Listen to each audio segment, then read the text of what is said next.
O Senhor é minha luz e salvação, de quem eu terei medo? Meus irmãos, um bom domingo. Nós estamos no terceiro domingo do tempo comum. No domingo passado nós escutávamos aquela relação de João Batista e Jesus, e hoje nós escutamos que Jesus, após o batismo, ele deixa a região da Judéia, vai para a Galileia e depois se fixa ali na cidade de Cafarnaum, que é uma cidade que fica às margens do lago de Tiberíades, já muito próximo do território de Zabulon e Neftali, bem como também da Decápole, que eram aquelas 10 cidades pagãs que ficavam do outro lado do Tiberíades. E essa cidade de Cafarnaum, ela não é uma cidade importante. Ela é uma aldeia de pescadores, agricultores, ela é pequena, ela se estende por 300 metros ao longo do lago e cresce para o interno 200 metros, ou seja, não é de grande proporção. Mas Cafarnaum gozava de um certo prestígio e até de um local estratégico, porque ela ficava situada próxima à via do mar, que era uma estrada comercial, onde ligava o Egito a Damasco, ao Oriente, e é por isso que é uma cidade de fronteira, podemos dizer até uma cidade onde todos aqueles que se movem devem passar por ali. E também é um ponto de encontro de culturas, de povos. Então, me parece que Jesus escolhe um lugar estratégico, onde ali a sua palavra vai encontrar mais homens e a sua palavra vai poder correr mais ao longo de todo o Império Romano e além Império.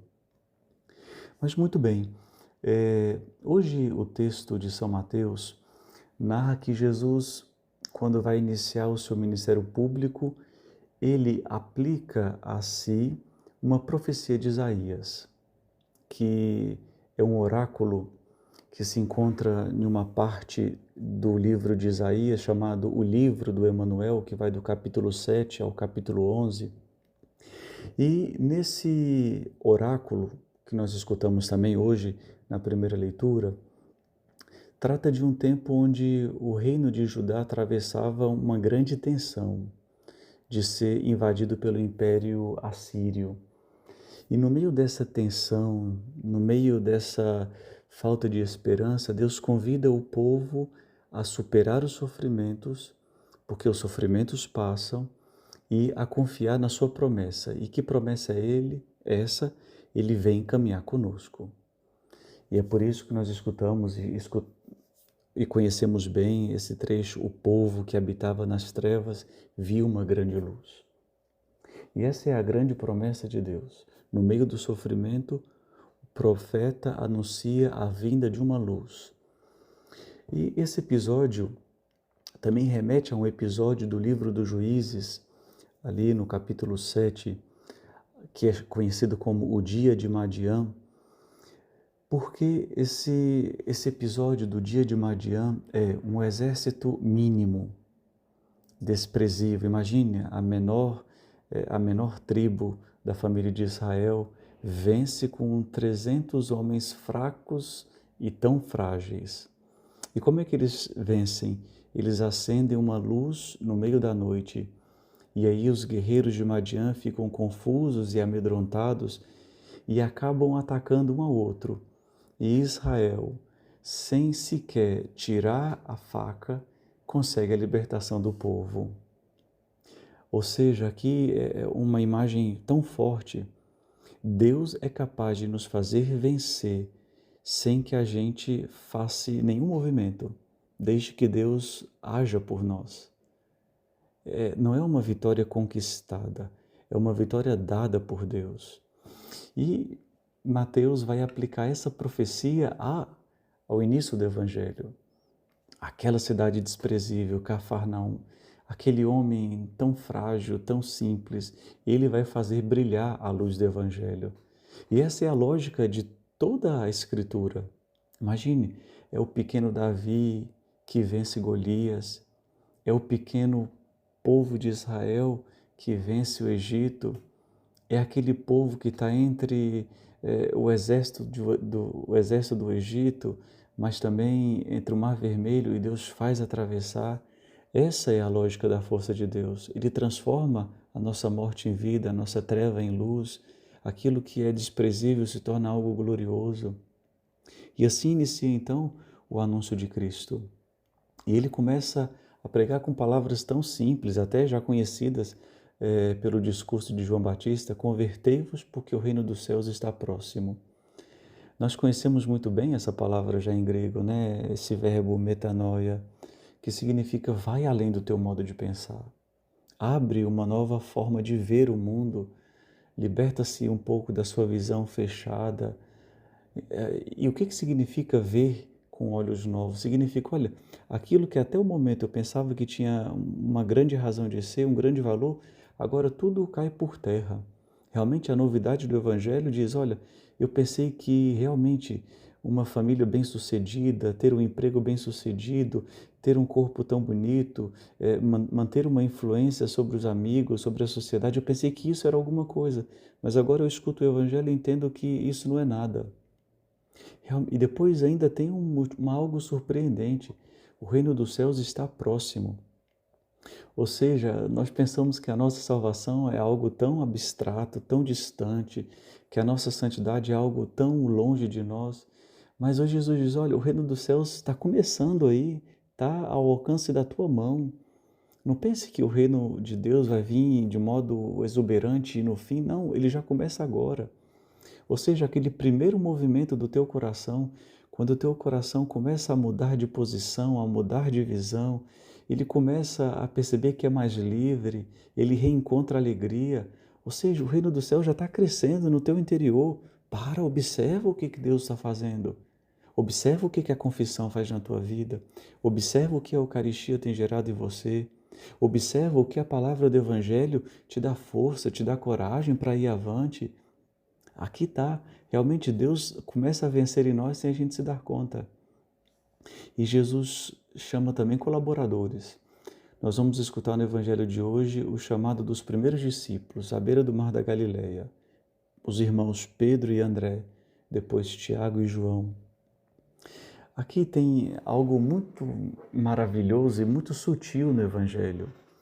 Diz no versículo 18, eles estavam lançando as redes ao mar, Pedro e André. E nós sabemos que os pescadores trabalham durante a noite. Quando o sol se baixa, eles vão ao mar. Depois diz, Jesus andou um pouquinho mais e encontrou Tiago e João. E eles estavam com o seu pai consertando as redes. Ou seja, se consertam as redes após um período de trabalho. Ou seja, no período da manhã. E aqui é interessante olhar esse marco temporal. Jesus ele fica ao longo de toda a noite ali às margens do lago da Galileia. E é nessa noite que ele chama os 4 primeiros discípulos. É interessante porque nós nos encontramos em uma grande noite da humanidade. A perca dos valores, a vida já não tem mais sentido, as pessoas não acreditam mais no matrimônio, a verdade se torna relativa, as nossas instituições estão corrompidas e fala, não tem jeito. E Jesus entra justamente nesta noite da humanidade e chama os 4 primeiros ministros da esperança. E aquele chamado a segui-lo é um chamado a transformar a vida. Ele chega nas nossas vidas e tira as nossas trevas à luz. Quando a gente pensa que as pessoas não estão indo mais à igreja, nós vemos tantas conversões de adultos. Quando a gente pensa que não tem mais convite ao sacerdócio, quantos jovens enchem os nossos seminários. Realmente Deus acende um foco de luz no meio da noite, da escuridão, desse mundo que nós estamos. E é interessante o que Jesus propõe a eles. Não diz, olha, sejam bons, sejam perfeitos, olha, sejam grandes empreendedores. Jesus só diz, vinde a mim, segui-me. E é interessante porque Jesus ele vai utilizar aqui a expressão de rodóis, ou seja, segue os meus passos, vem atrás de mim, ou seja, vá fazendo aquilo que eu estou fazendo. Vai colocando os teus pés aonde eu estou colocando. É isso o convite do chamado de nosso Senhor. Não é ser exímio, não, é colocar e fazer o que Ele fez.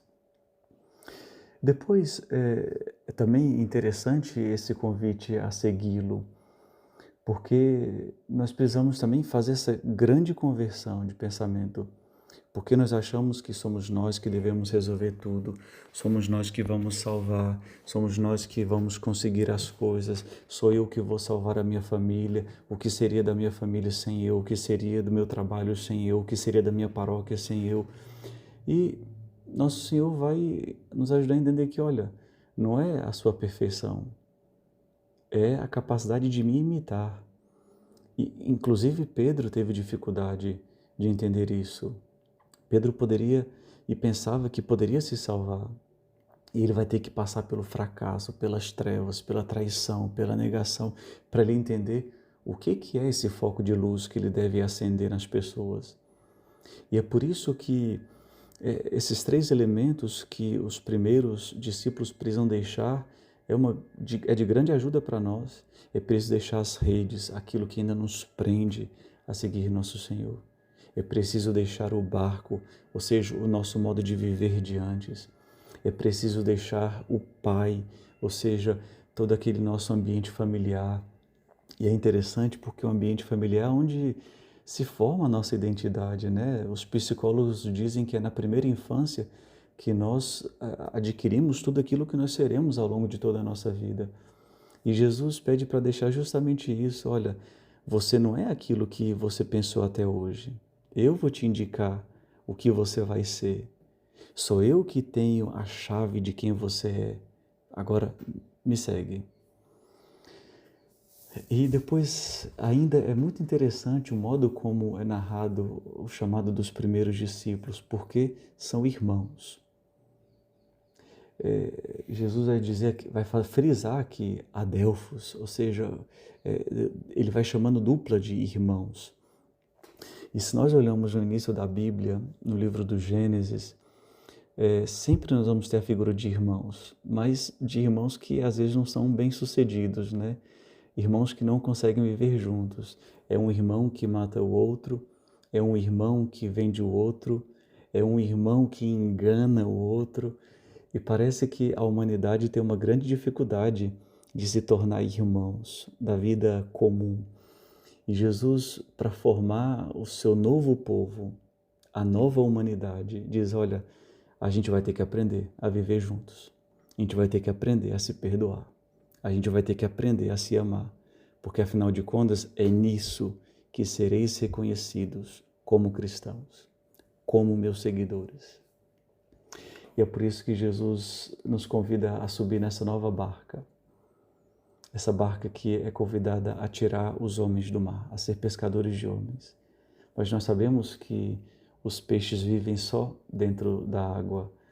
E nosso Senhor, quando nos convida a entrar nessa barca e a tirar os homens desse mar, Ele está convidando aquela morte pascal, a passar pelo seu mistério pascal, a passar pelas águas do batismo, porque só pode entrar nessa nova barca aqueles que morreram para o mundo e aqueles que adquiriram uma nova mentalidade, a mentalidade do Evangelho. Por isso, irmãos, aqui está o grande convite de hoje. O Senhor nos convida a abrir mão daquilo que nós somos, para abraçar aquilo que Ele quer que nós sejamos. Meus irmãos, tenham todos uma boa semana e Deus os abençoe. Em nome do Pai, do Filho, do Espírito Santo. Amém.